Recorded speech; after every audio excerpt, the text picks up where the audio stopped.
And now I'm going to get to probably the most asked question that I've been asked, not just today, not just yesterday, and not just on this Ask Me Anything, and not just on my Instagram. In the last month, the question that I have been asked the very most is, how has Andrew's conversion to Islam affected your brotherhood? How has it affected your relationship? Is it going to affect your relationship? Is it going to be strange living in a household with two faiths? Are you going to convert? These are a bunch of questions that have obviously come through, and I'm going to try to answer all of them within the next few minutes. So, Andrew's initial point about Islam he was making many months ago, before he officially went loud with his conversion. I knew about his thoughts and the way his heart was leaning for a very long time. And Andrew made a very good point, a very strong point. And his point about Islam was this. He said, if you walk around a Catholic country, a country like Italy, and you insult Jesus Christ, or if you walk around England and you insult Jesus Christ, you could say offensive things about him. You could tell an English person or an Italian, here you go, say something bad about Jesus Christ or your God. Here's some money. Will you do that? And people would do that largely as a whole. And also saying bad things about, Jesus Christ and their God. Nobody would face any repercussions. You could walk around the street freely saying these slanderous things, which is very rude and very impolite, and nobody would do anything about it. However, in the Muslim world, you see where I'm going here, such example is simply unthinkable. A Muslim would never insult his own prophet. He'd never insult his own God. And that too, if you were in a Muslim country or even in the presence of Muslim people and you were to insult their God or their prophet, they would be absolutely furious. Someone might even punch you in the face. And that's very fair enough. But what Andrew failed to mention, which is a point that I think I'm going to raise right here, is there are people in the world who will punch you in the face if you insult Jesus Christ and if you insult Jesus Christ or the Virgin Mary or anything. And those people are the Muslims. Now, if you don't know religion and you don't know religious history very well, then I guess you don't know that one of the most important prophets in Islam is Jesus, son of Mary, as they refer to him, or Jesus Christ, as us Christians call him. So this, Dubai, the Middle East, the United Arab Emirates, the Muslim world is a part of the world where you cannot walk around and freely insult Jesus. So I feel perfectly at home in the Middle East, and I feel perfectly at home living with my brother, who is now a Muslim. He's going to put a Quran up above his title belts in the house. I have no problem with that book being in my house. I am very happy for my brother and the decision he made. I think that it's going to benefit him in the long run. I think that he's a lot happier than I've seen him in a very long time, and good for him. Now, I was asked about my own conversion or potential conversion, and here was my answer.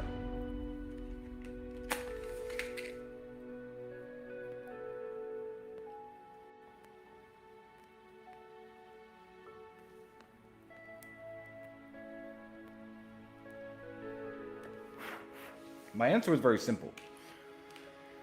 Some idiot, actually, here in the Middle East, some British guy, said to me, oh yeah, if you convert to Islam, that would be really beneficial to you and it would help you out in lots of ways. And I explained to him, I said, that's not how conversion works, my friend. And if I were to live in the Middle East, although living as a Christian, even if it was more difficult, which it's not because it's a very free, open country with freedom of religion, I would not convert for the reason of getting any kind of material or social benefit.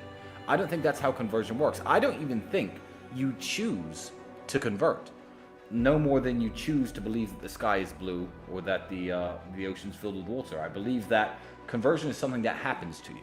Now, I've been doing a lot of reading. A lot of people in Dubai have gifted me some wonderful books, The Miracles of the Prophet Muhammad and so on, and I enjoy reading this material. Conversion isn't something that I plan to do because I don't believe it's something people plan to do. I believe it's something that naturally happens to people, and something that you don't choose, because you don't choose to change your mind. You don't choose to change your mind. Your mind just naturally changes as you're persuaded. So as for a personal conversion, I will say no, that's probably not coming. It's certainly not coming yet. If it does happen, it will be an organic process. But nevertheless, I believe that Christians and Muslims are now finally united. So over the history of Christianity and Islam, there's been lots of fights, and there's been lots of arguments, and there's been lots of wars, and the Crusades. The Christians went in and tried to take Muslim land from them, and the Ottoman Empire too invaded Europe through Romania and got even to the gates of Vienna. There was lots of beef between Christians and Muslims, but that was obviously due to religious differences, because people were very, let's call them zealots back then. But also it was about political power. It was about who controls the land, who controls the laws, who controls the countries.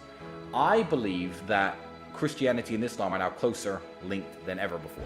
I believe they're closer linked now than they even were in the day of the Prophet Muhammad, peace be upon him, who by the way, encouraged religious freedom and lived completely peacefully with Christians.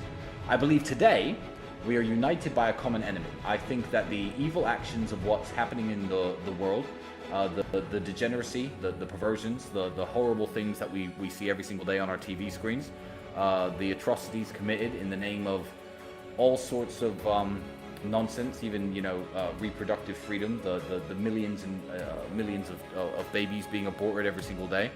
It's tragic, and I believe that Christianity and Islam now stand hand in hand as brothers against the moral degeneracy of the world. So I don't see a time in the future where there's going to be any kind of beef between Muslims and Christians. And if you think there's going to be any beef in my house between me and my brother, you are wrong.